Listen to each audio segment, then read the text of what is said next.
Hi guys, நாங்கள் இன்றைக்கி எங்கே வந்திருக்கோம்னு பார்த்தீங்கன்னா திருவனந்தபுரம் தான். ஓகே, நாங்கள் திருவனந்தபுரம் ஃபுல்லாக இப்படி தான் இருந்துச்சு. ஃபஸ்ட்டு சென்ட்ரல் ஃபுல்லாக இங்கே நிறைய டாக்ஸிஸ் ஆட்டோஸ்லாம் இருக்கும். நெக்ஸ்ட் நாங்கள் ஃபஸ்ட்டு வந்தோடனே குளிச்சுட்டு பத்மநாத சுவாமி கோயிலுக்கு தான் போனோம். நெக்ஸ்ட்டு வந்துட்டு வேறு என்ன கோயிலுக்கு போகலான்னு பார்த்துட்டு பகவதி அம்மன் கோயில் ஒரு இடத்துக்கு கூட்டிகிட்டு போனோம். ரொம்ப நேரமாக ட்ராவல் பண்ணிட்டு இருந்தோம். எங்கே இருக்குன்னே தெரியல. ஆட்டோவில் வர வர ரொம்ப தூங்கிட்டோம். ஹாய், நான் தான். அங்கே நிறையாவே பிளேசஸ் எல்லாம் இருந்தது. ஜாலியாக நல்லா சுற்றி பார்க்குறக்கும் நல்லா இருந்துச்சு.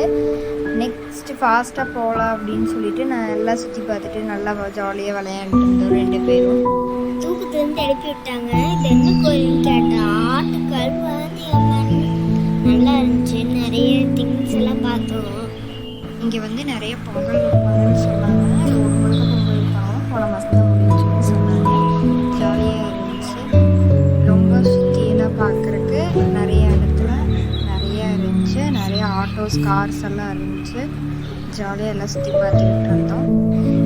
ஆட்டோ விட்டு கீழே இறங்கினையும் ஓடி போய் சாமி கும்பிட்டு இருந்தோம். நெக்ஸ்ட்டு நாங்கள் பார்த்தது தான் கண்ணகியோட கதை. நெக்ஸ்ட் அப்புறம் கொஞ்சம் நிறைய அதனுடைய ரூல்ஸ் எல்லாம் எழுதி போட்டிருந்தாங்க. இங்கெல்லாம் ஃபோட்டோ எடுக்கக்கூடாதுனாங்க. உங்களுக்கு வேண்டி நாங்கள் ஃபோட்டோ எடுத்தோம். என்ன கதைன்னு எனக்கு தெரியல. உங்களுக்கு தெரிஞ்சால் நீங்கள் கமெண்ட் பண்ணுங்கள். அந்த கோயிலில் நடக்கிற இந்த விசேஷங்கள் எல்லாம் தான் இங்கே நிறைய எடுத்து போட்டிருக்காங்க. நெக்ஸ்ட் பார்த்திங்கன்னா கோயிலுக்குள்ளே இந்த மாதிரி தான் இருந்துச்சு. நிறைய சிற்பங்களெல்லாம் செதுக்கி வச்சுருந்தாங்க. அழகழகாக இருந்துச்சு. பார்க்குறக்கே ஒரு புதுசாக பார்த்த மாதிரி இருந்துச்சு.